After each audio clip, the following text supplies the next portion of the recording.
And what I tell people is entrepreneurship is not fulfillment. As an example, I built the #1 ranked Google Ads agency in the world. I've never run a Google Ads campaign end to end in my life. The end goal of being a great entrepreneur is the who, not how game. And the who, not how game, to define it, is the biggest hack, unlock, pro tip I could possibly offer the entrepreneurial world.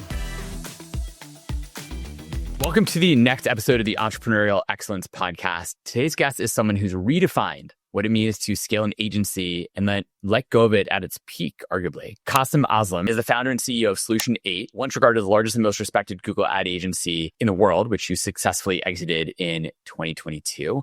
You've since gone on to co-found Driven Mastermind, an invite-only community for light entrepreneurs, launch Pareto Talent, which is a recruiting firm to help founders find world-class executive and virtual assistants. You're also an author, educator, proud member of Front Row Dad, and we were just talking about that. We'll dig into that a bit too. And built, I think, 6+ companies, meaningfully dealing with 15+ more. Key thing here is you're someone who I want to learn from and get to know better. So, Kasim, welcome to the podcast. Adam, thanks for having me. I really appreciate you, man. I'm excited. Absolutely. So I like to kick things off with the same question each time. How do you define entrepreneurial excellence? Like, what does that actually mean to you when you hear that?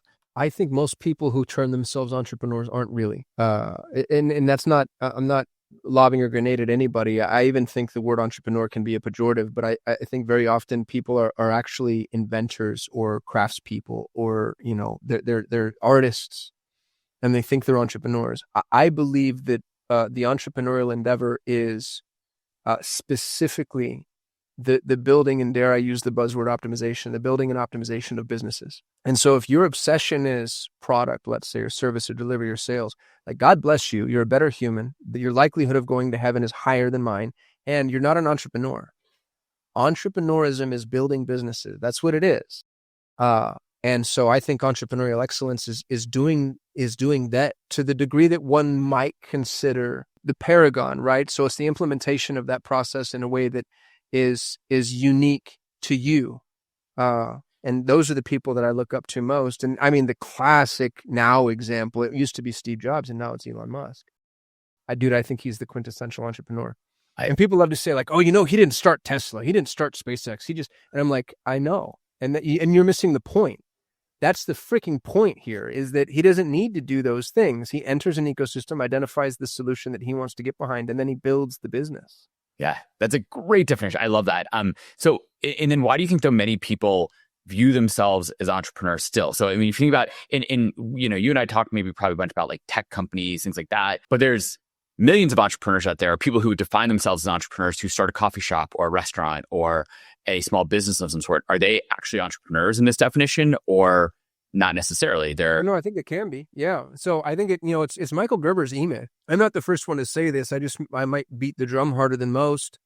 Michael talks about in the E-Myth required reading and maybe on a repetitive basis. But like, if you're a baker and you open a bakery, you just ruined your life. You'll never enjoy baking again. So if you're a baker that opens a bakery, you're a baker wearing the wrong hat. If you're an entrepreneur that opens a bakery, the paradigm through which you view that is going to be very, very different. And what I tell people is entrepreneurship is not fulfillment. As an example, I built the #1 ranked Google Ads agency in the world. I've never run a Google Ads campaign end to end in my life. I owned the largest English-speaking Montessori community on the planet. I'm not a trained Montessorian. I've never owned a Montessori school. I have a 10th grade education. I had the highest performing real estate investment campaign in the United States for 7 years before I knew anything about real estate investing or lead generation. And on and on and on and on and on. So, dude, you could be coffee shop, mechanic, dry cleaner, I don't care what. As long as the fulfillment isn't the purpose, right? It's you saying like, oh, I'm going to go work on the mechanism that is the fulfillment, not the fulfillment itself. So it's kind of a meta understanding of the endeavor that is entrepreneurship. Building and optimizing a business almost irrespective of what kind of business it is. I mean, you're essentially saying that you are an entrepreneur because you can go take any business, irrespective of what it is, and make it into something great. Yeah, well, and to be honest with you, you should. I think everybody sitting around looking for the next big idea is missing the point. What I tell people that want to get into entrepreneurship is go wash windows. And they think I'm kidding. It's not a bad example. If you don't know what business to start, it's called the quarter principle. If you don't know what business to start, go to Home Depot, spend $100, You'll get a bucket, a squeegee, a mop, some soap, and start washing windows. Because statistically speaking, your first business will fail only 100% of the time. So it doesn't matter what business you start. Sitting on the wings thinking about like, oh, I need the next big idea or the next whatever, the next industry. All those things are superfluous to the entrepreneurial endeavor. Go start washing windows, because you'll never find a city in the emerged world that doesn't have buildings with dirty windows. So you already know that there are people there, and you're going to learn everything there is to learn about things like outreach, customer service, fulfillment, invoice. And what's fun is you'll solve the problems in the sequence that is necessary to learn how to build businesses. You'll run around knocking on doors saying like, can I wash your windows? Can I wash your windows? And so now there's a demand gen problem, and you're going to hear no 99 times. And now there's this overcoming objection problem. And then you're going to hear yes. And you're going to shit yourself because you're like, oh God, I don't know how to take payment. I don't know how to invoice this person. I don't know. And then you'll learn like, oh, you know what? I should probably build a recurring revenue stream so I don't have to keep doing this. And all of the lessons you need to learn in business are going to be learned through the horrible business of window washing. And will that business fail? Yes, expect it to fail. But you're going to get the best education in your life for $100 spent at Home Depot. And the corridor principle says that you'll never identify the opportunity until you're out on the field of battle. And so what'll happen is you're going to be running around to all these businesses, knocking on doors, trying to ask to wash your windows. And along the way, you're going to realize, I don't know. I've been knocking on doors of office buildings, and every time I walk in, the receptionist is either way too busy or not even there. I think there's a play for a virtual reception company where all I do is set up an iPad and I give people the opportunity to press this button, kind of self-direct, and then I can have a live chat, do a hot transfer, help them with their problem, and then maybe even schedule something for them. And now you have a virtual reception company, but you never, ever, ever would have found that idea if you weren't in the corridor washing your windows. So if you don't know what to do, stop with the next. Pioneers get slaughtered, settlers prosper. The next idea is the inventor mentality. The entrepreneurial mentality is traffic first. And that's how every business should be approached. Traffic is the most expensive part of all business by 1,000,000 miles, by the way. And I know this because I spent $100 million a year of other people's money. And you know what's really sad, Adam, is it's getting worse. We're in a traffic bubble, and I can prove that with data. If you look at, we'll use an e-commerce example just because that's the most expensive. By traffic, to be clear, you're talking about traffic to get like getting new customers traffic, or like the traffic of like slowing everything down and it's like just too much noise? No, getting new customers. Okay. Traffic, visibility, branding. You look at all the biggest, most valuable companies in the world. They're all traffic companies. Google, traffic company. Amazon, traffic company. Meta, traffic company. They're eyeballs. Eyeballs are the most expensive. And what's really sad is when you sell something, the traffic companies make more money than you do. So I don't care what it is. Let's say you have an e-commerce product, you're selling tumblers or whatever, and the tumbler's $30, right? Your cost of goods on that is probably $10, and your fulfillment's probably $10, and your advertising probably $10, and so now you're making $0. But you realize, oh, on the upsells and order bumps and all that stuff, I'm going to make my profit. What we have found from a traffic perspective is when you're selling anything online, the cost of the traffic, especially in the paid traffic ecosystem, is generally in excess of not just your profit. So if let's say that you make $10 net profit after all said and done, then you're going to pay Meta or Google or whoever the hell 11 or more. And we're now entering an ecosystem where the cost of the traffic is more than the cost of goods, the cost of fulfillment, OpEx combined. The cost of the traffic is in excess of all of your other costs, which leads to what I think is the biggest hack, unlock, pro tip I could possibly offer the entrepreneurial world. Start with a traffic first paradigm. If you can find repositories of traffic that already exist, this is just the hungry audience, right? It's like, how do you open a successful hot dog stand? And it's like, have the best hot dog. No, go find the hungriest people. Yeah. If you can find the hungry, you can actually, here's the worst part. You can have a shitty hot dog. I was in Como recently with some friends. And the thing that I realized is, I love Italy. If God said you can only travel one country for the rest of your life, it'd be Italy. And we're in Como. And there's all these little areas that you just have to go. When you're in Como, you have to see the church, and you have to see the dam, and you have to see the... And every time you're anywhere that you have to go, all of the restaurants and coffee shops and gelato shops, if you look at the reviews, they suck. They have horrible reviews, and they have a line out the door. Yep. Why? Because they don't need to be good, because all the tourists are coming there, and they're already there. And then it's concentric circles. As you travel out, and you kind of like allow your blast radius to expand, the ratings go up and the lines go down. Isn't that weird? Yep. The better restaurants have less people. So this strange lip service we give to product. Oh, if you have the best product, people will come. No. And when has that ever been true? It's actually, sadly, the opposite. It's if you have the traffic, the people will come, and then you can have a horrible product. And now I'm not recommending that. Where you find the apex of the entrepreneurial endeavor, and you see this in companies like Apple, is when you have the traffic and you choose to be the best product. Mm-hmm. And then chef's kiss, dude. Like that's where business expands to a degree to where Apple has more cash on hand than the US government. Yeah. You know what I mean? Like that's what happens if you choose to lean into entrepreneurial excellence. So why? It's a great answer. Why then do so many founders mess that up? Like where do they go wrong? It's but to be clear, I think a lot of founders, they don't build a good product, number one. But then number two, they also don't know how to get traffic or where to find that traffic. So like what can great entrepreneurs do to find that sort of chef's kiss in between Apple like success? It's the broken wheel of business.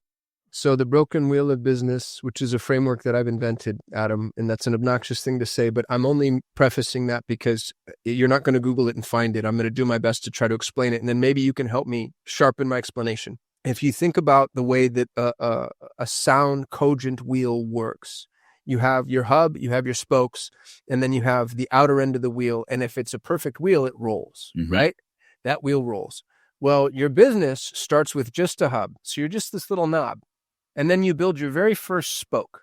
So think about, instead of a wheel, you've got a nub and you've got a spoke. Yeah. Now that doesn't roll. What that does is you lift and lift and lift and lift, and it's a heavy wheel, and then you lift and lift and lift, and then it reaches this critical mass where all of a sudden it flies forward and it falls flat.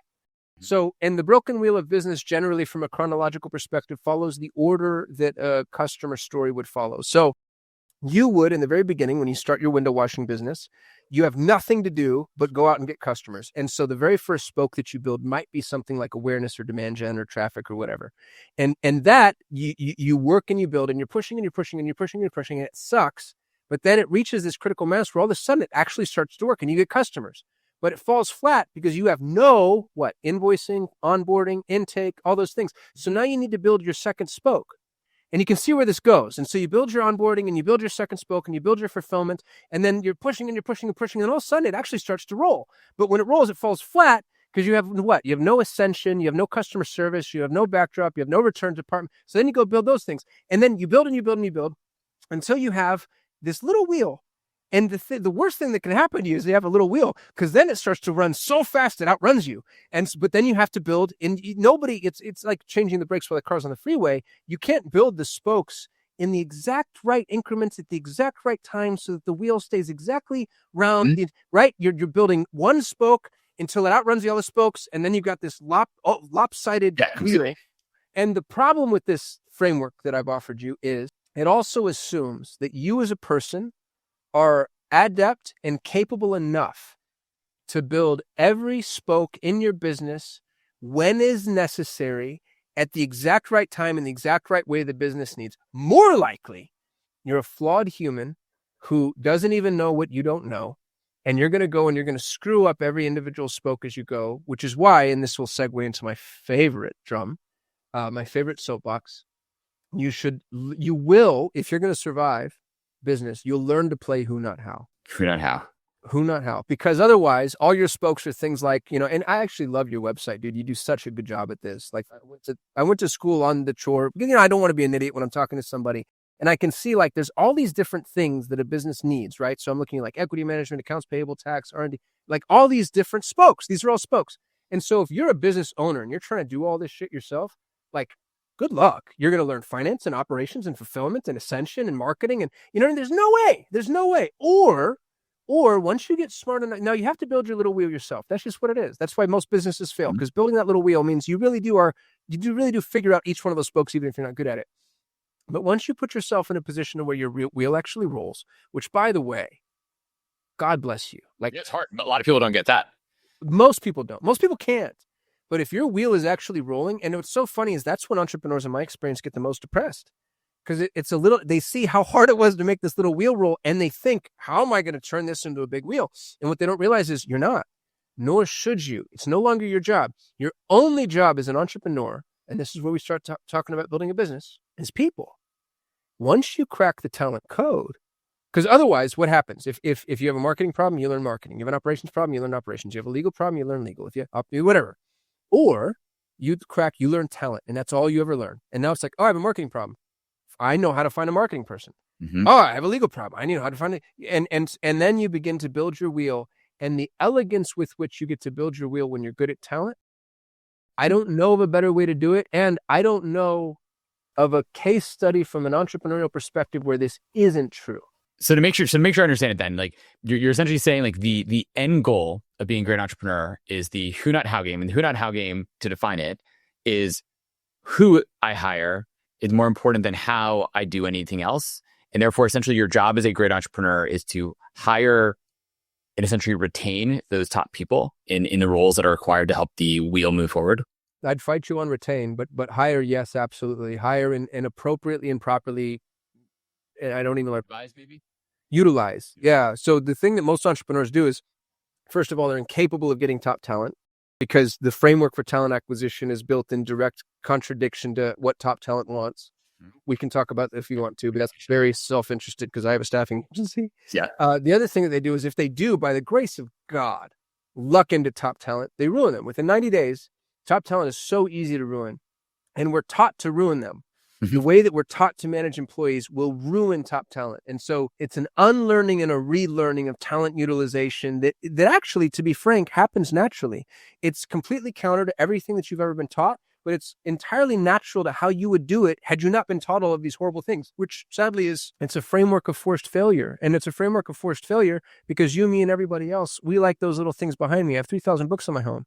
But the only way to deliver information in such a strictly commoditized fashion is to speak of assets, of processes and people as commodities. And you make all of it two-dimensional, and you make it scalable, which is my least favorite word in the whole wide world. And if it's going to be scalable, then it needs to be formulaic and repeatable and all that garbage. Well, that's what people aren't. Yeah. People aren't that. They're not commodities. They're not formulaic. They're not repeatable. And we're learning that the hard way with AI. Because everything AI can do, I love these people. They're like, look what AI can do. Yeah, well, congratulations. You found something else you can't charge for. Yeah. The key is finding what AI can't do. If talent's the game, and that's how you build a great company, like, would you argue then that's what makes Elon Musk, let's say, a great entrepreneur, is his ability? Greatest entrepreneur, dude. Look, I mean, and we'll use an example that I hate because he's easy to pick on because not everybody loves him, but he's very lovable. Mark Zuckerberg is a petulant child thief and should be taken outside, flogged, covered in ice water, and then left to freeze to die. Like, he's a horrible human with zero morals, right? And I like to use him because there's even things that are admirable about him. What Zuckerberg did from the very beginning is he went for talent. And he paid whatever he had to pay for it. He just made an offer of $100 million as a signing bonus. If that doesn't tell you where the market heads, and there's a hierarchical structure here, right? He didn't want anybody. He wanted the best. And this is the real key. And this is what's sad. And I'm going to say a bunch of things that maybe, I don't know if you and I will agree on this. And so if two people agree on everything, one of them is necessary, please feel free to fight me. I will. We're looking at the largest labor collapse in human history. I think it's obvious, right? Like, anybody who doesn't think that is not paying attention. But it doesn't mean that humans will be irrelevant. It means that it's Sean Cuddy's K-shaped economy. Have you seen Sean Cuddy talk about the K-shaped? No. So the K-shaped economy, from an AI perspective, the base of the K is the line in the sand right now, and then the downward trending leg of the K is 80% of humanity falls to zero. 80% of businesses, 80% of employees, 80% of everybody just goes to zero productivity, universal basic income, pay you to stay at home and watch Netflix. 20% of humanity spikes to a degree of productivity that's impossible to hyperbolize because you'll outrun demand. We'll have mass deflationary events. We'll be able to produce more than anybody ever knew. Debates with people, they say, like, well, what do you do when everyone's so productive and no one has jobs, no one's buying anything then? And, like, what happens? Like, who? Yeah. Well, so I actually think there's a third renaissance coming. I think there's a group of people that have been left behind, and they're probably the best people, dude. These are artists or musicians or playwrights or people that want to do things. Naval talks about this all the time, doing something for the sake of itself. Entrepreneurs don't like that at all. Like, you and me, we'll sit around in a bathtub of gasoline lighting matches. It's going to get very dark for a lot of people. But the people that like to do things just because those things need to be done, it'll be beautiful for them, assuming that humanity can survive long enough to get us there. I'm very optimistic on 100-year time. 100 years from now, AI is the best thing to happen to humanity. 50 years from now, bloodshed and mayhem, right? So we need to find a way, and this is what entrepreneurs do, is we solve problems. We need to find a way to help bridge that gap. And so bringing this all the way back, the key to talent is there's no amount of money As Zuckerberg proved, Elon's proved, everybody proves, there's no amount of money you can pay for top talent that's not worth it, because it's Archimedes' lever. Yeah. You give me a lever long enough and a place to stand and I can move the world. Well, the lever as an entrepreneur is people. There's only 4 things a business can sell. I'd love for you to challenge me on this thesis, right? It's programs, processes, products, commodity, and people. The only lever we have left are people. And so your job as an entrepreneur, and this is why we're taught to do this wrong. We're taught to hire people like the commodities. And the way you buy commodities, you get the most for paying the least, right? So if you're buying corn or crude or land, you want the most for the least. That's the right way to buy commodity. It's the wrong way to buy people, because winners want to win. And the Pareto distribution, nobody understands the Pareto distribution appropriately and properly. And we can talk about that too, because it's fractal. But you want to pay the absolute most what I tell people is pay 10% more than the high water mark. Which is everybody fights me like, oh, you don't understand my margins, my model, I'll never, and I'm like, no, you don't understand math. Because when you pay 10% more than the high water mark, and the high water mark is the most anybody else is willing to pay, and you're paying 10% more than that, you get somebody, you don't get 10% more back or 50% more back or 100% more back. You get 10 times, 100 times, 1,000 times, especially in a post-AI world. Yep. And you become the upward trending line of decay. You become the best. And that, by the way, in a post-AI world, that's the only one left. Correct. No, because it starts compounding in such a strong way, and you get further and further ahead. No one else can catch up, essentially. Ever. You're exactly right. Correct. So by the way, we actually do, for better or worse, pretty much agree on everything you just said. I think the timelines are shorter is the only difference. Like, I am legitimately worried about the next, I'm more like, the next 10 years are going to be pretty fucking scary. Oh, and for sure. We get to like 2035, 2040, like, we might be living in utopia, but we have to get through. Dude, why are all the billionaires buying islands? Why are all the people with all the information buying place? You know what I mean? Like, if you look historically, what is it? It's the United States, Canada, Australia, Japan. Well, I bundle what I'm doing because I worked at public school. But if you look at those land masses, they're the only ones that have consistently survived. And then Switzerland, because it's technically an island in itself, but the only thing that they have geographically that other countries don't have is massive oceans separating them from everybody. Yep. And that's where we're seeing all the people with money go. Like, what is it? Peter Thiel just bought most of New Zealand, and Zuckerberg has this Hawaiian island. And most of them are trying to hide the fact that they're doing it. But there's a lot of, and I don't want to be a scaremongerer. I would like people to be, it doesn't make sense to ignore what's true. And I think if we attend to what's true, we can actually attend to it, and we can help make sure that we segue properly and appropriately. But dude, we're looking at like a Steinbeck-esque grapes of wrath, people roaming the Dust Bowl, accountants like running around saying, hey, I'll do your books for food, style economy, unless we find a way to properly bridge this gap. I told my friends this, and forgive me for saying it, I'm glad I'm rich now. I don't think I could do it in this new world. I know other people can. I don't know that I have the skill. I have an old school skill sets. I built professional services. Yep. It's a stupid way to make your money, $1 at a time. You know what I mean? Like you and me both. I used to do software stuff, but so I like, once again, like, I actually very much agree with you that. And by the way, I was just before our call, I have a CEO group we meet once a month, and we talk through a bunch of things. We were actually talking about like the pace of change, and it's like, can we keep up? Like, are we able to keep up with the other companies that are moving so much faster? And how do you keep that going? But to make sure we stay like on topic a bit. So I agree with you. Like, for the smart people listening to this, I'm very bad at that, by the way. You got your burgers. For the smart people listening to this podcast who are entrepreneurs or want to become an entrepreneur, what, like, going back to the thing that you've identified as a key element, hiring that top Pareto rule talent. How do you identify and find those people, and then know I should pay that 10% more? Like, what is the secret on that front? 7 steps. Can I be self-interested and just tell you my... Yeah, that's why you're on the show. Well, yes, please tell me your 7 steps. So Here's the thing. Number 1 is your audience can have my book for free. And not just my book. They're going to have, assuming that you're willing to do this, they're going to have my book, my workbook, my cheat sheet, my audio book, all of the templates, and then a global job hiring board that has every single job in the world segmented by both region and category. And there's no ascension. There's no course. They're not going to download this and get melted by a sales team. There's nothing for them to do. I own a staffing agency. If they want to use my staffing agency, great. But my goal in life right now is to help bridge this gap. And I want my name to be synonymous with hiring. So my interests here, I'm not Mother Teresa, and there's no ascension other than ego. Mm-hmm. So they can go to thehirebook.com and they can have everything I'm about to talk about absolutely free. And then I'll give you the short version so they can know not to waste their time. And then you tell me if I start to bore you, dude. Is that fair? Fair enough. Deal. All right. So there's 7 steps, and I have my book in my hand for the audience. This is the greatest book ever written on hiring, and I'm allowed to say that because I didn't really write it as much as I stole it.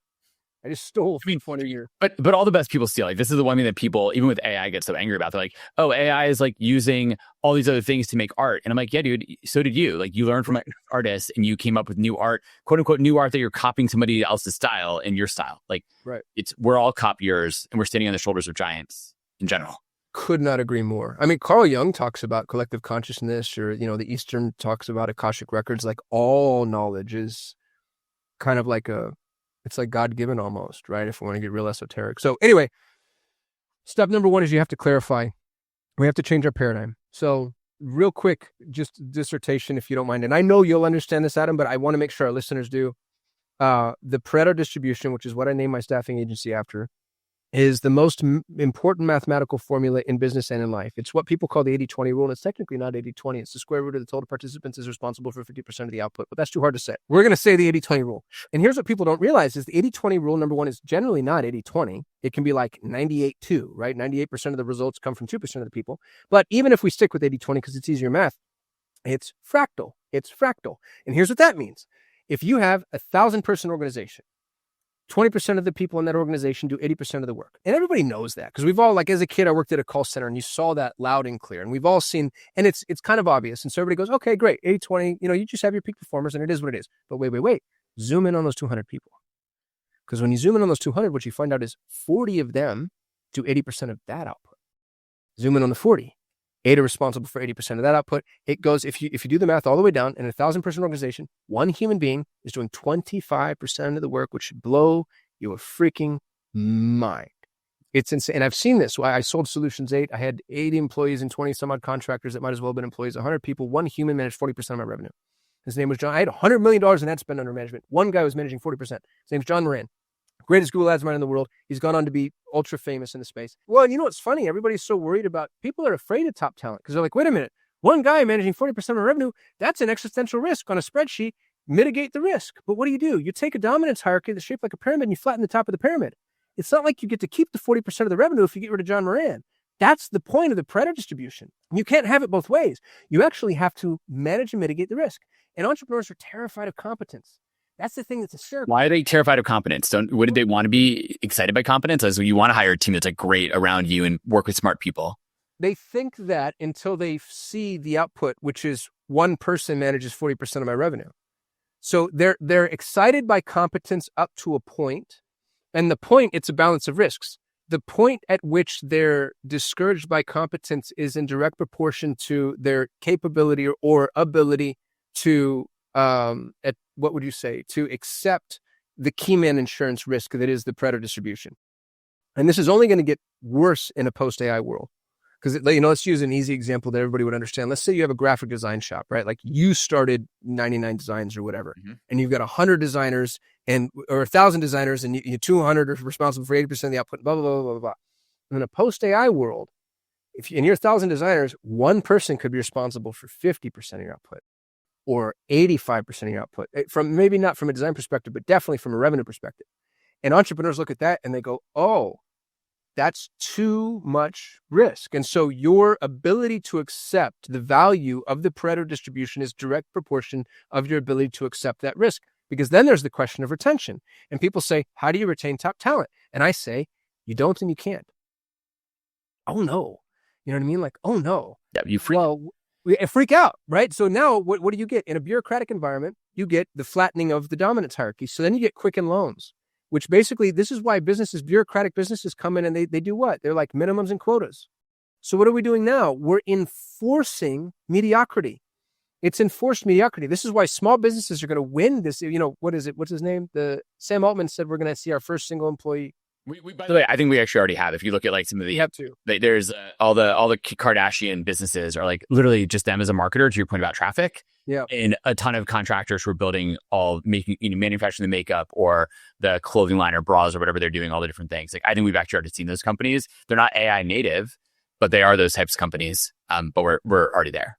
Well, going back to the conversation about traffic first, yeah. It's going to be a traffic business or it's going to be a brand business. Couldn't agree with you more. That's the point, is enforced mediocrity That's the other route. The behind door number 2 is averages and mediocrity, which can't survive in a post-AI world. So you have to go Pareto distribution. You have to go top shelf. You have to pay 10% more than the high watermark. Why? Because winners want to win, and money's how we keep score. And that just is what it is. But I know this like the thing I want to get into. Like, how do you then find find that top talent, and then 2, essentially know you're finding the top talent, right? Like, how do you know you've achieved it? Let's use Chore as an example, or your companies, right? Like, if we just raise the amount we're paying by 10, 20, 30, 40, 50%, do we attract better talent, or do we just get more expensive talent who thinks they're worth more and can make a justification they're worth more? How do I test that? Adam? Yeah. How do you test it? I love it. So step 1, change your paradigm. Because if you try to hire people like commodities, then you're going to try to pay least and get most, and it just doesn't work. So paradigm, pay more. Be willing to pay a lot more for the top. Not just in money. People are paid in many ways. They're paid in freedom, flexibility, prestige, et cetera, et cetera. And the thing is, and I'm going to get real incendiary here, and a bunch of people are going to yell at me about stealing American jobs. And the truth is Americans don't want those jobs. Here's my opinion about our domestic situation. Number 1, I'm a welfare baby. I was raised by a blind single mother on Social Security disability in Albuquerque, New Mexico. I love this country. I'm related to Thomas Jefferson. God bless the USA. Blah, blah, blah, blah, blah. Lip service, apply. Done. Yeah, you got it. Yeah. Cool. So yes, we won. You don't have to work if you live here. That's a fact. People don't like that, but it's a fact. And all of the top talent, it's not that the U.S. doesn't produce top talent. We produce extraordinary talent. But where do they go? They want an IPO so they can get rich, or they want to go work at Google so they can have $12 croissants in a high-rise conference room, or they want to be an entrepreneur. Guess who they don't want to work for? Me. Yeah. Small business. Why? Even if I could compete price-wise, even if I could, and I can't eat. I'm not even allowed to buy health insurance packages that would be competitive because I don't have enough people and they can't mitigate the risk. Even if I could compete in terms of price, I can't compete in terms of trajectory or where I would put their career. So what people do is they're sitting around here scraping at the bottom of the barrel. And these are people I love, by the way. I've got a cousin like this. He and I were raised together. He's like a brother to me. Phenomenal husband, phenomenal father, phenomenal friend, phenomenal racquetball player, phenomenal car detailer. I'll give you 15 things, Adam, before I say phenomenal employee, because he sucks. And he makes $150,000 a year as a supervisor at a call center. You know what I mean? Our labor ecosystem here is flawed. But go anywhere else. Go to Asia, Eastern Europe, North Africa, Latin America. You will get triple PhD talent. It's hubris to think the rest of the world doesn't produce extraordinary talent. And you're aspirational to them. So you pay people in those ways. You give them opportunities they wouldn't have otherwise. You pay them more than they'd ever make domestically, 10% more than the high water mark, but preferably as much as you can afford, 2, 3, 4, 5 times what they'd be able to make. I had a young man working for me in India who's getting 9 times what the average Indian Google ad specialist was making. And I had friends calling me up being like, dude, you're killing the ecosystem with these ads. Nobody wants to come work for us because I was paying $4,500 where the average Indian specialist was paying $500. Yeah. But I got a guy who was literally the best in the world. He managed 15 clients, including a publicly traded company. My biggest client who paid me $54,000 a month. One client out of his 15 paid me $54,000, giving that kid $4,500 made a bunch of sense. So here's what you're going to do. Okay. Go ahead. So question. So you're probably going to explain this in a second, but so it's essentially saying it's like, okay, we're going to just overpay. And I'm guessing that what happened, at least initially, you're probably seeing a bunch of team turnover because some people everyone gets the price. Let's say your company like us, we've been around a long time. Not a long time. We've been around 3 years, actually. So not that long. But let's say, great, we're going to start paying everyone more. Some people and we're going to start bringing in people who are really freaking good. Yeah. Some people aren't going to be up to that level. And really you get up to that level because you're going to be making this much more or you're out. Is that what it comes down to? You see it kind of. I don't hire manageable people because they need to be managed. You're a grown-ass human and I'm paying you more than anybody else is ever going to pay you. And you will come here and you will crush life. You're a bloodthirsty, deadly assassin. And if that's not who you are, I have no time, no patience. I'm a 40-year-old toddler. I have no business doing performance reviews and EOS level 9 meetings and any of that garbage. And nor does anybody else. The fact that we have built these daycares that people called businesses and we've put grown-ups in positions of being answerable to some of these levels of question, it blows my mind and depresses me to a degree that could drive me to committing mass murder. Like when I see what we ask of humanity, dude, this is the thing. It actually comes from a place of love and gratitude. And I believe every human is a miracle. I really believe that on this level. We put a man on the moon, dude. Like we're even if you're an atheist, you'd have to look at this super smart chimpanzee floating around on this flying rock, solving problems and building shit and think like, wow, that's amazing. That's the level. That's my expectation. You're a miracle. Act like a miracle. And if you won't act like a miracle, I still think you're a miracle, and I want you on universal basic income. I want you at home and being medicated to sedation until you wake up to the fact that you're a miracle, and it's binary. Yeah. Be a miracle or get the F out of my way, out of my life, out of my sphere. I want nothing to do with you. Yeah. No. Okay. That's amazing. So you use that as a lever. Like, so keep going through the 7 steps, right? Step 2. So step 1 is the paradigm. And without the paradigm, this doesn't work. Paradigm. Paradigm. Pay top dollar. Pay top dollar because people are a miracle. Yep. And you have to expect miracles. Most people put out job postings expecting duds. And you know that because you read the job posting. You must comply with all rules and regulations or you'll be publicly flogged. Go to Monster right now, dude, or jobbing and read people's job posts. So that's step 2. Step 2 is your sales letter. No, I didn't say job posting. Sales letter. It's a sales letter. It's a marketing piece. You have to create the most compelling sales letter, compelling job posting you've ever created in your entire life. And you're going to tell people not just what they're going to get paid and not just in money, but also in benefits, but also what's in it for them. People want vision, values. Who do you help? Why does it matter? Why is it meaningful? What do you do? At Shore, the thing that you guys do is so important. It's so important. You have to tell them why it's important. You have to tell them why they're going to matter, dude, especially this generation. So your sales letter is critically important. They're going to get, and you have to sell yourself, and you want to do it in a way that attracts and repel. If you're like, jeans and t-shirt type of company, use a little profanity in the job letter. It's going to scare all the white collar folks away, and it's going to bring in the people that are really nimble. If you're the opposite, be you, be personal, attract and repel. Now, if you do this and your sales letter is good and you're paying more than anybody else is willing to pay, the only other thing you need to do is make sure you this is step 3, plan your distribution strategy. What I see most entrepreneurs do, which blows my mind, is they take one job posting, put it on one job board one time, and then they hire whatever the cat drags in. And I'm like, what if we did that in marketing? What if I placed one ad on one network one time, and I'm like, these are the clients I got. This is the rest of my life now. You want to carpet bomb the ecosystem with your offer. If you have a good offer times traffic equals quality prospects. So put it in every single job board. And by the way, not all job boards look like job boards, right? Some job boards are WhatsApp communities or Google groups or threads or, you know what I mean? Like everywhere that there would be a pool of people that could be applicable to this position. That's your distribution strategy. That's step 3. Now, if you've done step 1, step 2, and step 3 properly, you should be inundated with applications. Yeah. You should have thousands or tens of thousands of people coming out being like, I want and need this job. What you should hear a lot is this a scam? You're going to pay me more than anybody else is willing to pay me to work from home, doing work that I love. You're going to treat me like an adult. You're not going to track PTO. You're not going to screenshot my desk. Like, are you a scam? If you're not hearing, are you a scam? You're not doing this right. You're going to get inundated. So here's what we do. And this is where it gets really fun, dude. So just bear with me and feel free to rein me in. You're going to do what I call filtering the stack. So what we've been taught is to hire people based off of resumes and interviews, both of which are absolutely worthless. Resumes in today's day and age tell you nothing, and everybody's made interviewing a skill, unless the people are good at the job, in which case they probably suck at interviewing. Interviews tell you nothing unless for some reason you want to hire a professional interview. So here's what I do. Adam applies for a job at one of my companies. I come back and I say, Adam, dude, you're awesome. And you are at this point. Well, hold on. Sorry. Let me back up. Every job posting, forgive me, has what I call fly traps. So for instance, at the top of every job posting I have, it says, in order to apply, your subject line must read, I actually read the instructions. And by the way, if the subject line doesn't read, I actually read the instructions via Zapier and a little bit of AI, it filters out. My EA never even sees it. And then there's 3 or 4 or 5 different instructions. And the instructions might be a link to your resume in a PDF format with this naming convention. A link, not an attachment, PDF, not Word. This naming convention, do I care? No, I just want to make sure you can follow instructions. And then there's the inbuilt fly traps that they don't even know about. Like, is your formatting abysmal? Is everything shorthand? Can you actually use punctuation? Those types of things. So filter. Let's say they get through those filters. And I don't know, half of the people won't, which is really sad. And then you come back and we say, filter people based off of, kind of inbuilt pre-qualifications that you might have for your business, like personality fit, for instance. I'd be really, really, really careful about filtering off of hard skills. Don't do it. Hire for will, train for skill, especially in an AI world. Hire for will, train for skill. That is great. Love that. I stole that from somebody. It's still... Now we've got our short list, right? You've had all these applications. You filtered them out according to as many things you want to filter out. And then I follow up and I say, dude, you're awesome. Thank you so much for following instructions. I've been hiring for 20 years and I know enough to know that nothing about an interview will tell me anything about us until we work together.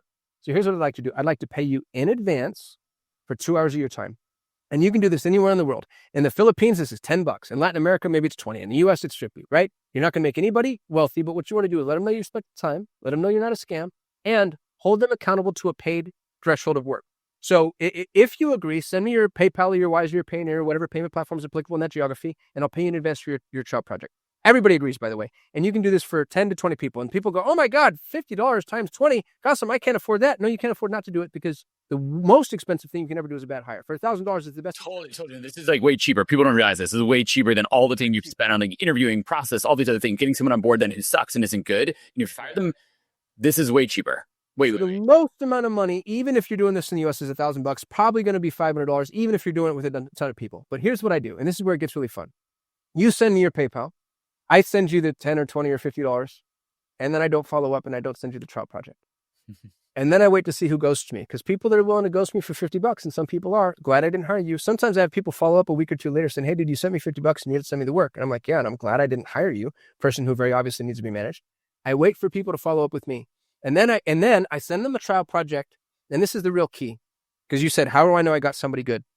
Send them a project that is actually indicative of the work, that will show you that you have a problem solver, not somebody who can just check the box. So to use a graphic design example again, if you say, create this design with this brand guidelines in this way, and this resolution, in this format, what are you getting other than somebody who's basically going to be able to keep up with AI? Instead, the project is, hey, we have this client with this problem, these needs, and we're not sure how to approach it. What would you do? What would you do? And make sure it's 2 hours of the work. But then I have a bunch of other embedded fly traps. Like I like to do something, if let's say there's a downloadable resource that they need to complete the trial project. I'll say, first of all, there's the job within the job. The job is doing the job, but then the job within the job is managing themselves. So I'll say, hey, Adam, based off of the scope of work, how long do you think this is going to take? Let's say it's Monday and you tell me Friday. I say, I never ask. I need this by Friday. I want you to be able to manage expectations, manage timeline, etc. And I'll say, great. In order to download all the resources you need, here's a Dropbox or whatever. Here's the username and password. I send them the wrong password. And then I wait to see how long it takes for them to follow up. Because if I get a frantic email Thursday night saying the password's wrong, now I know you're a procrastinator. And the fly traps, every fly trap you build should be based off of flaws and problems that you have with the role. One of my favorite examples was salespeople. If I'm hiring a salesperson, one of the things I'll do is I'll have them schedule time. I'll say, I'm not going to teach you how. You need to get on my calendar.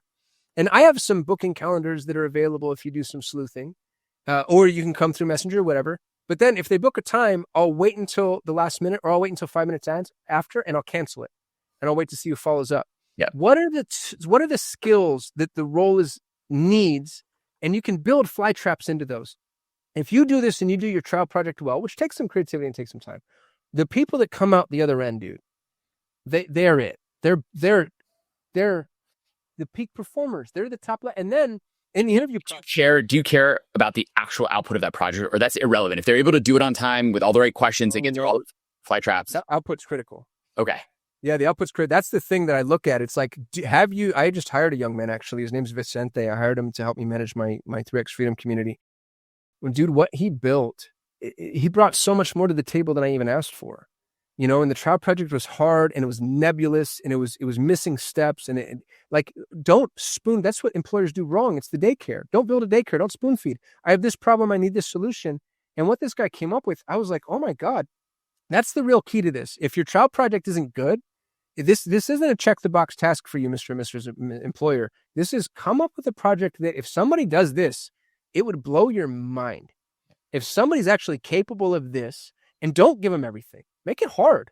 Communicate poorly. Make them follow up. Make them ask questions. Figure out how they are to work with. Whatever's hard about the role, embed that into the trial project.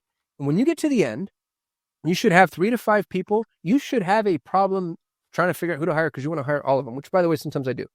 Especially if I'm on a growth path, I'll hire 3 people when I only need 1 because training people in groups is better. A horse only runs as fast as other horses out on the track. Not that people are horses, but you know the analogy. But by the time you get to the interview process, all you're doing is looking for culture fit because you have bloodthirsty, deadly assassins, just trained killers that are ready to just go. And now your job, step 5 is run the tryouts. Step 6 is step 6 the interview? Let me go. Yeah, step 6 is the interview. And by the way, the interview has nothing to do with interviews. At this point, you could hire any one of them. What you're doing is you're planting seeds for the job. Everything that's hard about the job, you have to get them to sell you on. So you could say, for example, hey, just so you know, this is with like my Solutions 8, the Google Ads agency, what I would tell client managers is, you're going to have to deliver bad news to people in a way that doesn't make them quit, but also doesn't lie. And I need to know that you're capable of that. And I also need to know that you don't mind doing that on a repetitive basis every single day for the rest of your life. And what I do is I get them to sell me on the thing that other employees have complained about in the past, which means me turning it around now positions me to manage them in a way that the expectation is already set and it's set before I hire them. Put all your skunks on the table. The interview is trying to talk them out of the job and then get them to talk you into the fact that they're the right one for this. And by the way, if you've gone through this process, they should be. Step 7 is managing them properly. And so and I talked about this at the beginning of our interview, most entrepreneurs kill top talent because if you take most entrepreneurs don't understand. Douglas Brackman wrote this really amazing book called Driven. It's what we named our mastermind after. And he talks about the epigenetic phenomena that is entrepreneurship. 1 in 20 people are entrepreneurs. And it's the hunter mind. 1 in 20 people experience the chemical cocktail that I think is also the chemical cocktail for love. It's dopamine, serotonin up, and then norepinephrine down. 1 in 20 experience it in pursuit of a goal. And actually, when you accomplish the goal, get really, really sad. That's you and me. Most people, 19 and 20, experience it upon the accomplishment of a goal, the completion of a goal. But entrepreneurs don't understand employees, and they look down on them, which is catastrophically damaging. Your job as an entrepreneur is to build a sandbox. The employee's job to build a sandcastle. Which is more important, right? The employee does a more important job than you. The worst thing you can do, especially to a peak performer, is to sit there, have them perform any task, and then show up on the 4th quarter on the goal line and be like, oh, you know what? Change the red to blue, change the circle to a square, tweak this, change that. Because any logical person, consciously or subconsciously, takes their hand off the wheel and says, oh, you know what? Adam is driving now. Yeah, 100%. Second worst thing that can happen is that project fails. Because now they're like, it's not my fault, dude, that's yours. First worst thing that can happen is it succeeds and they take zero ownership. Authorship creates ownership. And if you want peak performers, get the F out of their way. So 100% agree. I have a question for you though. That's actually a very specific one for me. So we're dealing with a situation right now. We have two key projects that we've been trying to do for a long time. I thought I'd scoped it out really clearly a number of times with people. And we had a bunch of conversations like, here's scope, this is what we need to do. For whatever reason, and I blame myself obviously for this to some extent, it got off track. And like, I've been pretty hands off. And now I'm like jumping back in, like, hey, this is like needs to be clear about what's happening here. I don't want to remove the agency of these people, but I feel like I have to because the project is just completely off track from where it was meant to be. Now, maybe I failed in explaining it up front. I don't know, but it is still off track. And so at this point, I feel like I just need to jump in and yes, take ownership to some extent and just like, this just needs to move way faster in a different direction. And maybe they're not the right people for it. I don't know. But how would you deal with that? So I call it the black box of delegation. In my mind, delegation is a black box. And if you're delegating tasks, not projects, you're not delegating at all, you're micromanaging. So a delegation actually has to be a whole project. It sounds like what you've done is. And the black box says this: the only thing you, the owner, Adam, the entrepreneur, are allowed to do is define inputs and outputs. My output is the desired end result. So the first question I would have for you is the desired end result well defined? Maybe the answer is yes, maybe no. If it is, then the second question is, was the input well defined? Input might be, I'm willing to spend this amount of money. These are the stakeholders. This is the software. These are the brand guidelines. This is, terms of service. These are the requirements or we're in a regulated environment. These are the regulations. Inputs, outputs. If the output's well-defined and the input's well-defined, it's the wrong people. They messed up. Yeah. You get to come in and you get to say, hey guys, this was the input. This is the output. And we're over here. Someone's got to explain. And this is the other thing too, is if you and I will ask that question and shut up, sometimes we'll learn. Someone's got to explain to me why we're off track. Yeah. And the hope would be they show you something you don't see. Right. Then you can learn, and that's a different story. But how often then are you managing from a manager perspective? How often are you checking in on those things? Like what is now great if you're hiring these like super top performers, you don't need to do that often. But even still, what is the cadence of checking in on a project? And obviously it depends on the project, but like what is the correct sort of cadence of checking in? So what I like to do, and there's some science that backs this. I mean, if you look at the science on deep work, what you'll back into most of the time, and I think Cal Newport, if I'm quoting improperly, somebody forgive me, but I think Cal Newport's the one that really championed this. It's the idea of 2-week sprints. Mm-hmm. Projects should take about 2 weeks. But, and for a new employee, even a peak performer, give them a 2-week project they can actually sink their teeth into and go and come back. And then if you think about delegation as the black box, then your boxes can get bigger. If they're really crushing their 2 weeks, maybe the next one's 4, maybe the next one's 6 or 8, or you know what I mean? I have employed now business partner, actually, my EA who became my business partner, dude. I can give that dude, Adam, this kid, God bless him, nothing can stop this man. He hits a wall, he'll find a way over, under, or right. He will find a way to disintegrate himself, reatomize on the other side. It's like he is. I was like, whoa. So I made him a business partner. Now he trains all my other EAs. You know what I mean? Like, of course, like I use the stones to break the stones. But I would start small And the thing that usually breaks, to be honest with you, is you. It's not the resource. You realize, like, God, I'm not defining the end result well. I'm not defining the inputs well. So it's you learning how to make the box a little bit bigger every time. So the example I always give people is either a book or a website. If you want to write a book, everybody wants to write a book and never gets around to it. So the first project you can delegate is the table of contents. Hey, dude, I want to write a book on fractional CFOs. Here's my thesis. This is the perspective from which I want you to take. Go take every course, read every book, watch every video, look at all the checklist downloads, cheat sheets, and just help me pull together what you think the table of contents should be. And then they come back. And what I tell people too is the only thing you're ever allowed to critique is that which is subjectively true. No, that which is objectively true. All subjectivity has to be left, and you have to default to their better judgment. So, for example, if we're building a house and you're checking it and you're like, hey, dude, just so you know that the studs have to be 18 inches apart. If they're not, the building inspector comes and makes us rebuild it. That's objectively true. But for you to say like, oh, I think Art Deco goes out and I really want you, shut up. It's none of your business. You're the entrepreneur. You're now in the business. Get out. Get on the business. And if you really don't like that, that should have changed in the inputs. And if you get really good at that Pavlovian kind of prompt response, I own 17 different businesses. I have a portfolio of 17 businesses. I don't manage one day to day because all I do is I think of a good idea or hear a good idea, and then I go find somebody who's good at executing that idea, and then I just cut them loose. And every single one of them is, with a couple of exceptions that are still in startup phase, mailbox money. Like that's a good place to be. So how do you manage? I mean, speaking of that, even 17 business or even just one, how do you manage you're not doing something that I call like SOS, shiny object syndrome, for as a founder? You're like, okay, I have an idea. Cool, this sounds great. I want to go implement this and distract your team who are doing their work. Like, how do you become a good, like, what does it mean to be not just a great entrepreneur, but a great CEO or leader without taking your team off in a million different directions because you have some good idea and you have a bunch of rock stars? I did the other thing. So what you just said, what I need really, Adam, is rehab. I need to be surrounded with love, and I need to, confess my sins, because I shouldn't have. So here's the thing that I'm really good at. I'm good at building 7 and 8 figure companies. Yeah. So I've got 17 businesses that all can be a $250,000 opportunity or, mid 8-figure exit opportunity in 2 to 3 years. What I should be doing is I should be focusing on 1 or 2 that's 100 million or $1 billion. And I just stayed in my comfort zone. So I did that exactly wrong.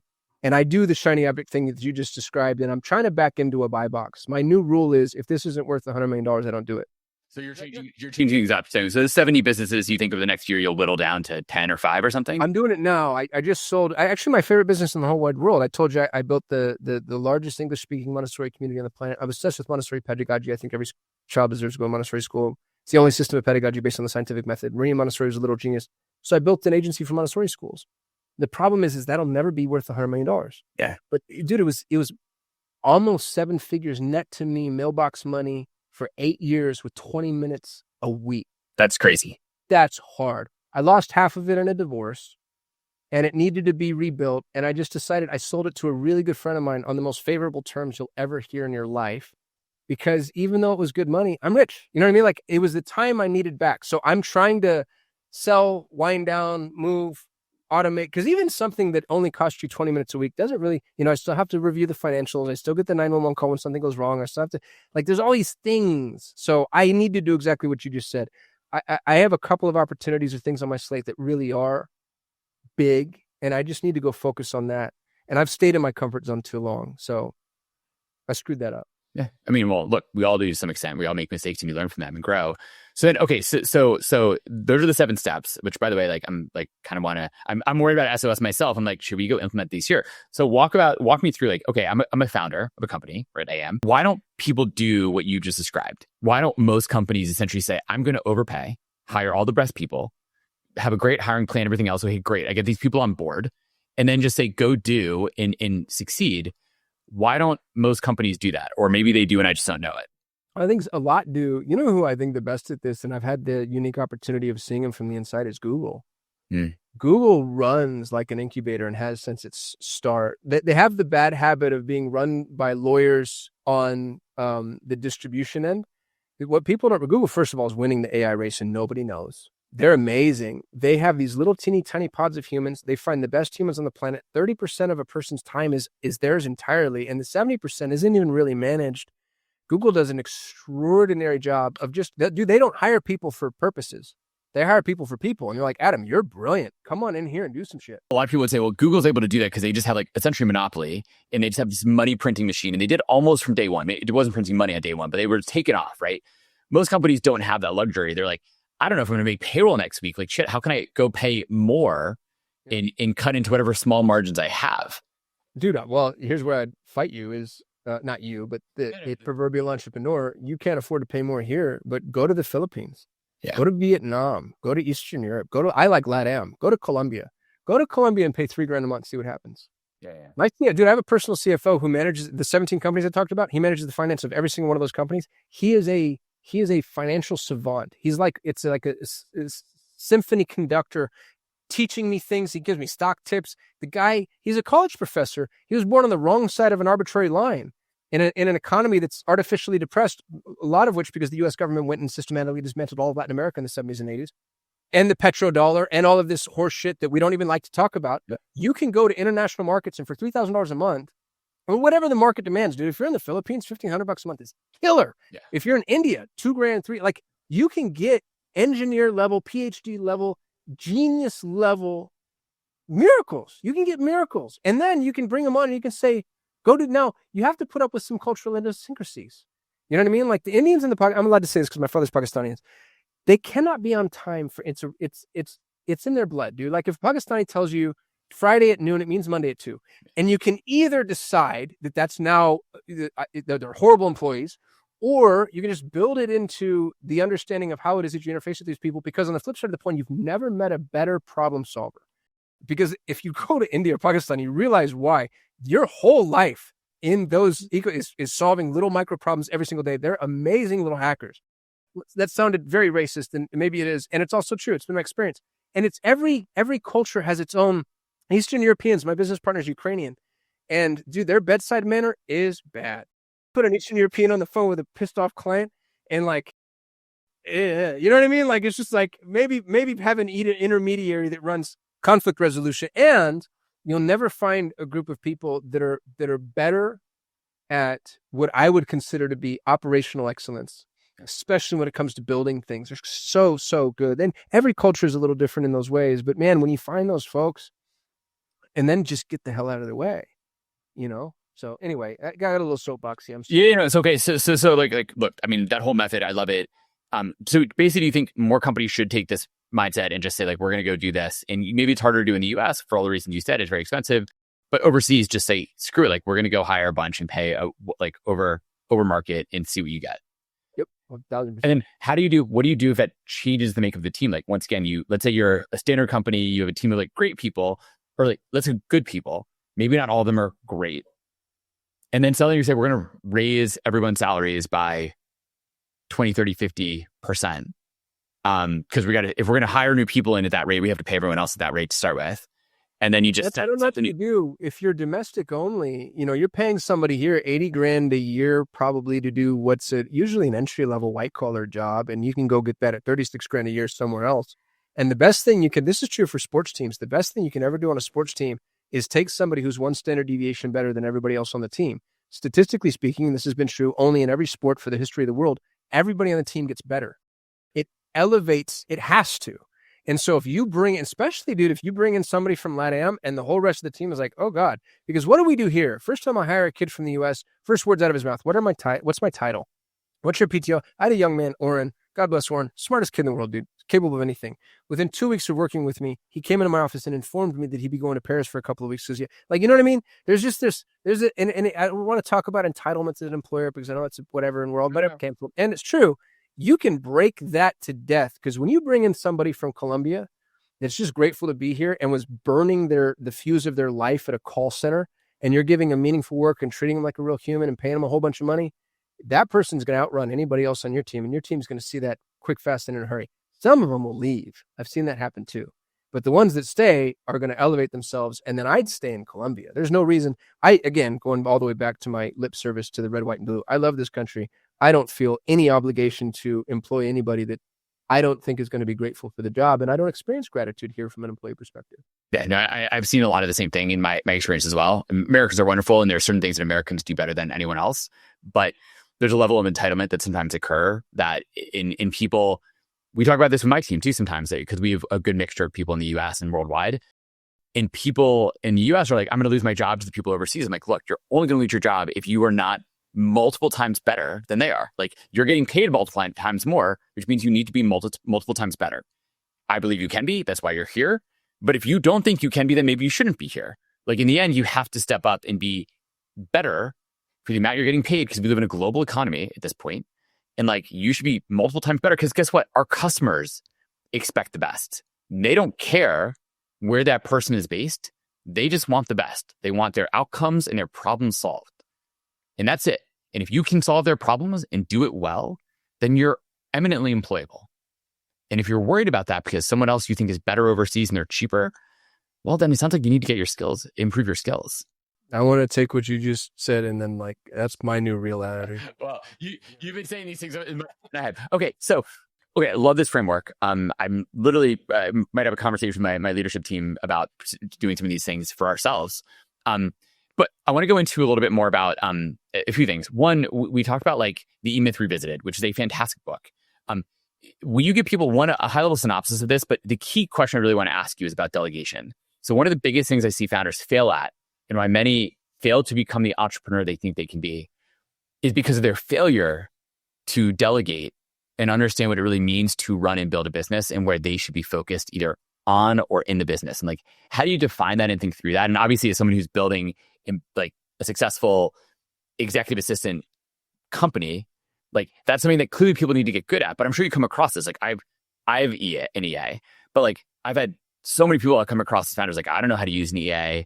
I don't know how to use Chore as an example for all your outsourced operations. Like, why would I do that? I can go do it myself. I'm like, dude, what are you doing? Like, sorry, this is my own soapbox. I'll end this one thing to be not, I love to ask some difficult questions. So I try to talk a lot on the podcast. I want to ask questions and learn. But I think the best businesses are made up of three things: delightful, wonderful product, an ability to go to market and sell, and then like running the business. The thing is, the running the business part can be outsourced. That is not your core competency. That's not why you started your business. So why are you spending any time on it? Because any time you're spending on that is time you're never going to get back and be able to spend on building a great product and getting in the hands of customers, which means essentially your company has failed, or it's going to get surpassed by your competition. And yet founder after founder says to me, yeah, but like that costs a lot. I'm like, dude, your dollars, like you're forgetting the value of your time. I can make more money. I don't know a way yet. And trust me, I'm trying. I don't know how to get more time in life. Like I'm trying to live healthily and a long life and all the other things. I don't know how to do it. I know how to make more money every day. And I don't know how to get more time. So for me, I will spend money to get more time all day long. And yet founder after founder after founder who's like, yeah, I want to move fast and velocity is important. I was like, yeah, but like I can't afford an EA or I can't afford Chore. And like, you are completely off your rocker if you think that's the case, and you're going to fail as a founder. Sorry, that's my soapbox. What do you think about like E-Myth Revisited, delegation, all those key pieces? Yeah, well, it's funny. You and I have the same problem. The thing that I'm learning at Pareto is, it takes 1,000 applicants to produce one EA at our company. I believe it. And so I have really good people. Now, that's not to say that they don't screw up, because they absolutely do. But what I'm finding, we have 100 placed EAs now approximately, or just approaching 100. 9 times out of 10, when there's an issue, it's with the entrepreneur, not with the EA. And so what me and Yvonne keep going back and forth with, actually just launched, I don't know what to call it, but it's basically a delegation mastermind. I'm going to put a bunch of entrepreneurs on a call every Friday and teach them how to delegate, because that's the issue, dude. And it doesn't matter that it's not my fault. I have one of my really good friends, actually. He was just on the cruise at my mastermind. I love him a lot. He's been a mastermind member for 3 years. Hired one of my EAs, gave her nothing to do, had horrible expectations, no communication, didn't delegate properly. And then the relationship blew up, and he came to me and apologized. He's like, man, I'm so sorry. I know I screwed that up, blah, blah, blah, blah, blah. But I don't want to be right. I want to be successful. You know what I mean? So the thing that I'm trying to crack the code on, and maybe we can do together, is teaching people to reframe. Because they do. I had another friend who hired one of my EAs, and he texted me and he goes, dude, I'm really unhappy. And I hopped on a call with him. I was like, what's going on? And he goes, it takes her 4 hours to do something I could do in a half hour. And I'm like, okay, guy who's been doing this for 20 years and is literally a world authority.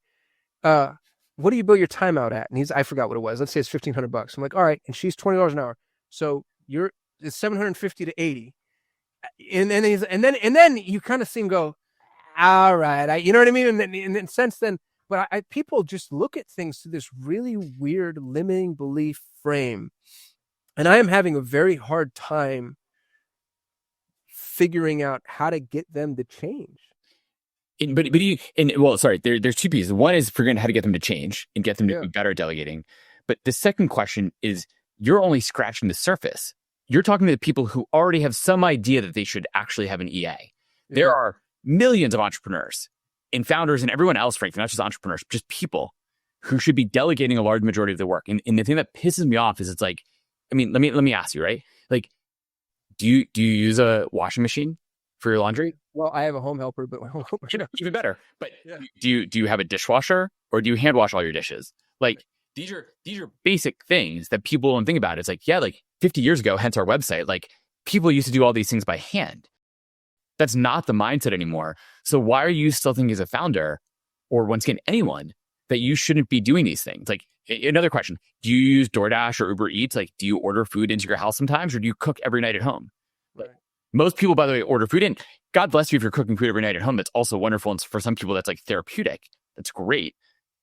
But for most people, that can be a chore sometimes. And so they outsource it and delegate it to someone else to buy the ingredients, cook the food, get it to their front door. And yet there's still this blocker for people sometimes, like, well, it's going to cost me this much money. Like, yes, but your company will fail because you're not spending time in building the things that you are actually world-class at and no one else can do, right? Like, no one else can be on this podcast with you and me. I can't delegate this. And I don't want to because I enjoy it. Right. But like everything else, like, we launched a whole new product today for my company. Like, I was on that for a long time. We had a whole war room doing all the cool stuff, but like, my team is running that. And like, they know what the outcomes they need to get and they're hitting them. And I can go do this instead. And so I don't know how to fully solve it because I think just people don't get this still, but it's partially just this education element where it's like, if you want to move fast in this world of AI and be part of that K-shaped curve you were talking about in like one of those top 20 companies, you need to delegate things. So you don't have a choice. You're going to learn that the hard way, and it's going to be too late. So how do we tell people? And part of it's obviously this podcast. How do we tell people you need to do this? Explain your mentality. Like, how did you come to this conclusion yourself, right? And you're someone, 17 businesses, you dropped out of college. Why did this become a thing? You're like, oh, obviously, this is the right way to build a company in a life.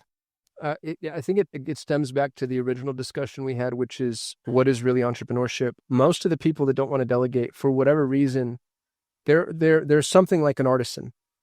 You know, my business partner was like this, John Moran. He loved the work.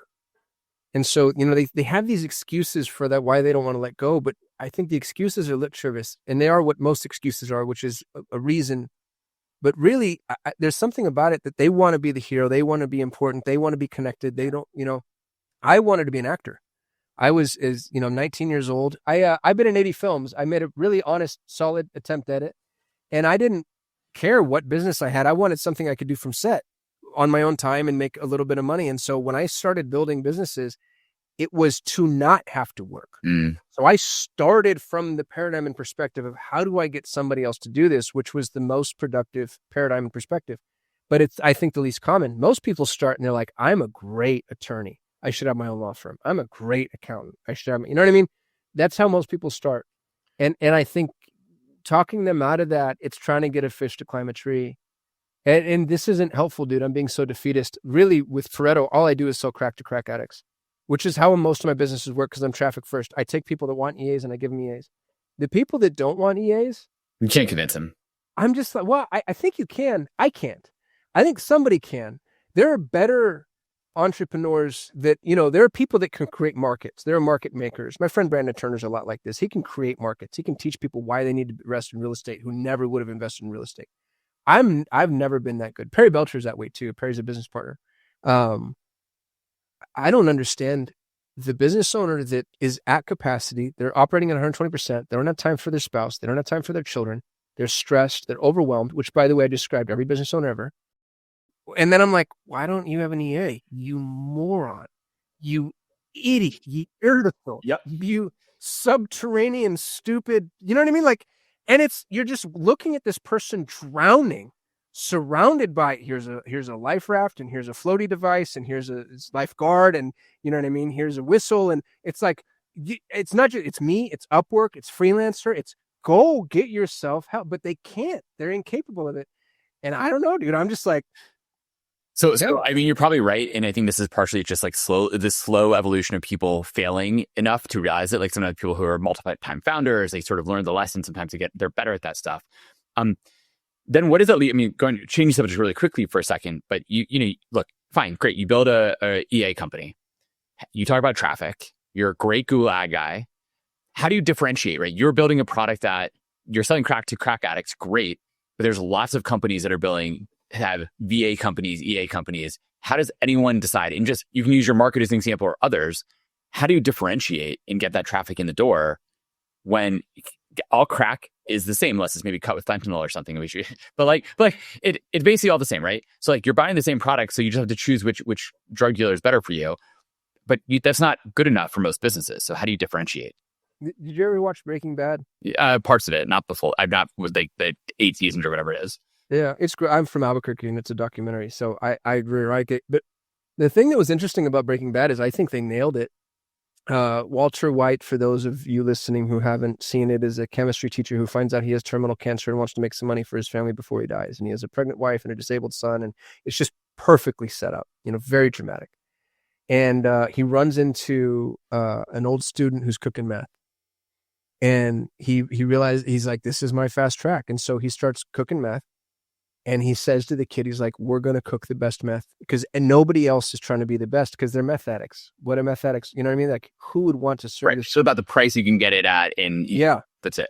And he cooks the best meth anybody's, because he's a real chemist. He's a world-class chemist. He shouldn't even be a chemistry teacher. He's massively underemployed. And I think that's such a perfect example and an analogy. My experience has been everybody in every industry is trying to be the most mediocre. Everybody in every industry is trying to just be good enough to get the customer. And then they compete on marketing, on message, on price. And we did this at Google Ads. I did stuff with my Google Ads agency, Adam. I had a team that listened, we had $100 million in ad spend under management. That's a lot of spend. And you think about half of our clients are e-commerce and half are lead generation. And of the half that are lead generation, half of those are form fills and half of those are phone calls. So 25% of $100 million, $25 million worth of phone calls. I had a team who did nothing but listen to every single individual phone. This was before AI sentiment analysis, and scored the calls. Because when we're optimizing the campaigns, what you tell Google you want more of, you'll get more of. I know one other agency in the world that did that.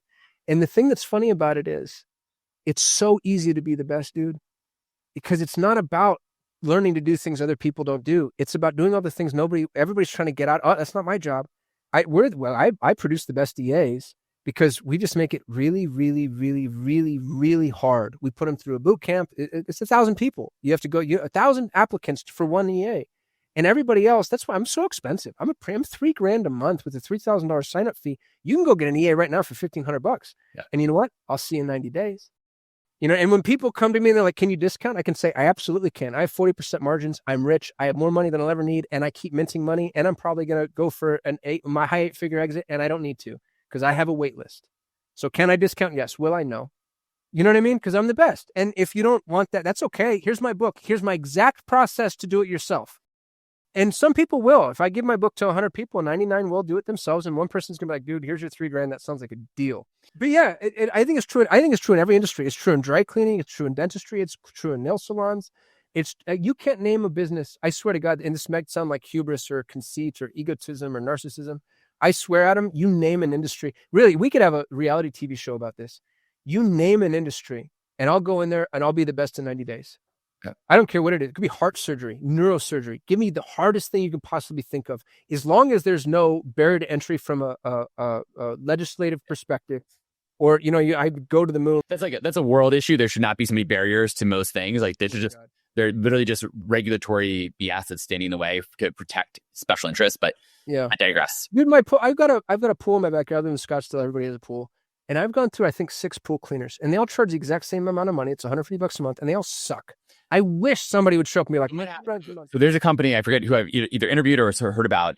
It's not in New Mexico right now, but there's a company that does this, and they are the best, and they're just cleaning up on the business. By the way, everyone's on a subscription too. FYI, yeah. It's a subscription pool, which guess what? Most people are like, holy shit, you're going to charge for a subscription pool business. Half the year, no one's in their pool. So how are you going to get away with this? But they do, because they're that much better. and you're selling something that's actually a better product. Dude, it's so why do you do it? Is that one of your business plans to go do the pool? Oh, sure. Well, so I believe I'm actually buying a septic business right now because I want to get into very traditional businesses. And that's the other thing. Septic, when you do due diligence on any of these traditional businesses, they have no CRM, no follow-up, no intents, no customer service. They're all rude. Like, to be the best is so easy. It's so easy. It's actually depressingly easy because everybody's trying to be the most mediocre. And I don't care what the industry is, unless there's somebody in there that's a clear category king. But you've seen this over and over and over and over and over again. You see somebody step into, look at In-N-Out Burger. You know what I mean? Like, how hard is it to deliver really good food really fast with a smile on your face for a price that doesn't break the bank and actually have a good burger consistent? Like, what? I forgot where we were. Me and my kids went to it was like a Jack in the Box or McDonald's. We were desperate. We're traveling and we're in no man's land. It was just the only thing. And I remember just like, I'm like, you couldn't try to be this bad. You really couldn't. Like, I couldn't attempt to be this bad, you know? And it's not hard to be the best. It's actually so many people fail at that. I mean, that was something like the secret to, it sounds like in your mind, the secret to being a great entrepreneur is truly being the best. I mean, that is where, going back to research, traffic and delivery of being, why do people keep buying iPhones? Because like they think they're getting the best phone no matter what. And in many cases they are. And of course they have the traffic now and everything else, but that's because they built up this uncompromising perspective to extremely high quality that has become a compounding factor in their success. Yeah. You know what's interesting about Apple, dude, is they're actually not the best. They're the most reliable. Yeah. Which by the way, is part of success. So like that's a key. I mean, sure, for your team, the people you hire, is not just, you don't want like asshole 10Xers. You want someone who's actually reliable as well. Right. Yeah. Everybody's favorite thing to say about Apple is it just works. Yeah. You know, like you can go get a PC Alienware that's way faster, way more adapter, way whatever, but like more RAM. It has more whatever, but yeah, it breaks half the time and you're like, doesn't work. And you're like, this isn't worth it. Yes. The best is you have to define terms. What does your audience, how would they characterize and define the best? Yeah. Yeah. So, okay. So when we were talking, even before we started, like you're a father, front row dad. What does that mean? What does it mean to have 17 businesses? All of them probably in some ways are like your little children. Yet you also have 2 human children who are miracles. Like, what does that mean? How do you pull that off? And what is like work-life unity or balance mean to you? Oh man. I did 80 hours a week for 20 years. Yeah. Which to be honest with you, that's the only way I know how to do it. Yeah. I was talking with my CEO group today. I'm like, I'm 15 years in, 6 days a week. It's just part of who I am. Yeah. So, and what's sad is I really liked it. I really liked it. And I'm recently divorced. I got a divorce in August of 2024. I'm trying to figure out how to tell that story. A member of my ex-wife's family tried to frame a member of my family for an attempted rape. And it destroyed my marriage. Yeah. And I give you that context because like I had first of all, you didn't see it coming. Most, I think relationship fractures are like degradate, like slowly. It was just this explosion. There's this bomb. And so my ex-wife is an extraordinary human for so many reasons and in so many ways. And in this context, I had a non-negotiable, and you know, it's my little brother, and you know, her family we've already had some issues with him, and for whatever reason we couldn't see eye to eye on the way that situation needed to be handled or how we were going to prioritize each other, and so it ended the marriage.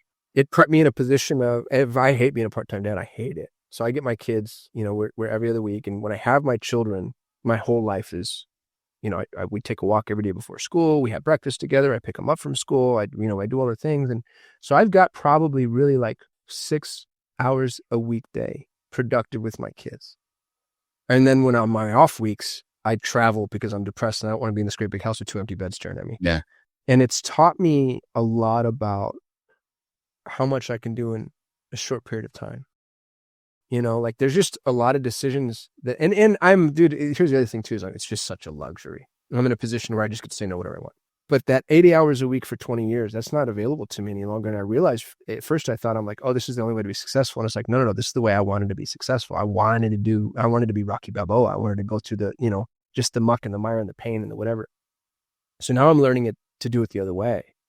And that's becoming a really fun lesson. But before I do that, I want to prioritize my sons. I think there's a lot of guilt around the fact that my marriage ended. And I got these two. My parents divorced when I was 7. It was the beginning of the end in terms of, our ability to self-sustain. We were welfare babies, and we grew up in a shithole, and I got beat up all the time because of it. And so I have that, and this feels like a Steinbeck novel. This is the second time I brought up Steinbeck. But I always wondered in East of Eden why he told the same story twice. And I'm seeing that now. It was like you tell it the first time, and then you tell it's like how life repeats itself. And so here I am with these 2 little boys, and they're about the same age I was when my parents got a divorce, 8 and 10. I was 7. And now it's just about them, dude. Yeah. And that's what it needs to be. I don't think there's such a thing as balance. I think there's focus. And sometimes you're focusing on this, and sometimes you're focusing on that. And while I was married, my ex-wife did most of the parenting. I'd show up and I'd spend a dedicated half hour with each kid, and God forgive me, I timed it, dude. I used to time it and track it. When that 30-minute time was up, I was out, and I was like, I did my job as a dad. I'm an amazing human. Pat on my back, and then I'd walk away and I'd go work on my business. And I've gotten a little bit of a reframe here. So in a weird way, do you think this is a blessing in disguise, at least when it comes to you spending time with your kids? Like, yes, obviously it's not full time. Best thing that ever happened. The time you are with them, you're really. Oh, bro. I didn't realize, when you have a 2-parent household, you can both give about 35% and there's 100% coverage, because there's like a cloud. And the kids play together and stuff too, like right. Kids do. And so you don't need us as much anymore. And right. Yeah. When you're solo, it's just you. And that ends up being a different scenario. Yeah. That's quite the story. And once again, it's hard to hear about all that stuff happening, but and it's sort of cliche to say everything happens for a reason, but I think so. I think it was better for everybody involved long term, but it's still like, I never thought I'd say I was divorced. I used to really judge people. I'd be like, oh, what'd you do? Like marriage is forever. And I was raised Southern Baptist, and then to be on the other end of that and realize, it was just humbling. It was very humbling. Yeah, this is amazing. My kids are a little bit younger than yours, but I know lots of people who, it seems like once they get to that, somehow when your kids start getting to like 10, 11, 12, 13, that age range, somehow something changes in a marriage and it can be fine. But I think I'll be very curious to see, I hope not, with my group of friends, whether divorces start happening in the next sort of like 5 to 10 years. Yeah, well, that's funny you said that, because I've studied it a little bit now that it's happened to me. And the inflection point is years 7, years 13, and years 20. It's 7, 13, and 20. So basically almost 7 years apart, not quite. Every 7 years. Yeah, but that's statistically when you'll see marriage spike, or divorce, spikes at 7. And then. And as to with kids or not with kids, it's just the being married in general. Just being married. Just 13 and 20. The timeline of like life, sort of how it flows. Okay, so going back to founder stuff really quick. So your family, all that other stuff, all these other companies. What advice would you give your younger self when it comes to being an entrepreneur? Like, is there a certain piece of advice or a variety of advice you would have given your younger self? Yeah, dude, I've gotten really bullish. It's you're not playing golf, you're at the driving range. Just freaking ship it. Here's the thing about golf is if you're playing golf, it's 18 holes, and let's say every hole is a par 4 hole, because I don't know how to play golf. That means you get, whatever 4 times 18 is. And if you screw up once, the whole game is screwed. And that's how people run businesses. Every hit is so important. And it's like, no, the exact opposite is true. Get out there with a bucket of balls and smack, smack, smack, smack, smack. You know what I mean? It's like offer, hire, iterate. Mitigate your downside risk. Don't be stupid. Don't run up your credit card. But there's so much you can do, but stop being afraid. Post it, ship it, send it, call, you know what I mean? Like, go do the thing. The people that are successful, I'm a good example of this. The people who are successful are not the smartest or the most polished. They're the ones that are just the most just eager to get out there and, throw their weight around. So just get out there and go. I told it also another topic with my CEO group this morning is like, how do we just ship faster? Like, this is just, especially by the way, to be clear, in an AI world, you don't have an excuse not to ship at least a decent example of something like a new product or new idea. You should be shipping every day. Yeah. And you have no... If you're not embarrassed of it, it's not soon enough. Yeah, 100%. So, okay, so that's a great piece of advice. Is there a key thing, like when you think of a single piece of advice that you would give every entrepreneur today to be a fantastic entrepreneur? Like, what is your one piece of advice you would give? Build authority. Go be an authority. Like, have a podcast or a YouTube channel or a Twitter thread or an Instagram. I mean, find where you're comfortable and build authority, because that's going to be the only thing left to us, by the way. Yeah. In this K-shaped world is going to be like, it's going to, in the who, not how, that works both ways. And it's like, who do I listen to? Go build authority right now today. It's not hard. It's tedious. It's not hard. Yeah, you need to get out there and start doing it. Is there anything, where can people find you, get in touch if they want to learn more, get your book? Tell Yeah, the book is free. You can go to kasim.me, Kasim.me. You can have my book for free. Hire one of our EAs. Follow me on social. Just be friends. I just started a school community called 3X Freedom where I teach people entrepreneurship. It's free forever. And I've built a bunch of frameworks that I think are important. It's pretty entry level. So like if you're a seasoned entrepreneur, it is going to be a waste of your time. But if you're, sub $1 million in gross rev, trying to figure out how to grow and scale, I hate the word scale, by the way. That might be a good thing to do. Yeah, but you still need to figure out a way to scale and build your business and grow it. Kasim, this has been absolutely a pleasure, a ton of fun. Thank you so much for being here. The ideas, the clarity, the mentalities, these are things I want to go implement some of this stuff, and my team literally want to go have a conversation with them. Be like, how do we level ourselves up to be great? Because once again, I definitely think as an entrepreneur, I built 4 different companies. I've been in that mindset though of like, hey, like we need to control our costs and not think about how do we just be the best at every single moment. And it's too easy to fall into that mindset of like, I'm going to control cost and not invest in being the best. So like, this is just a great mental model. So thank you so much for being here. It was an absolute pleasure.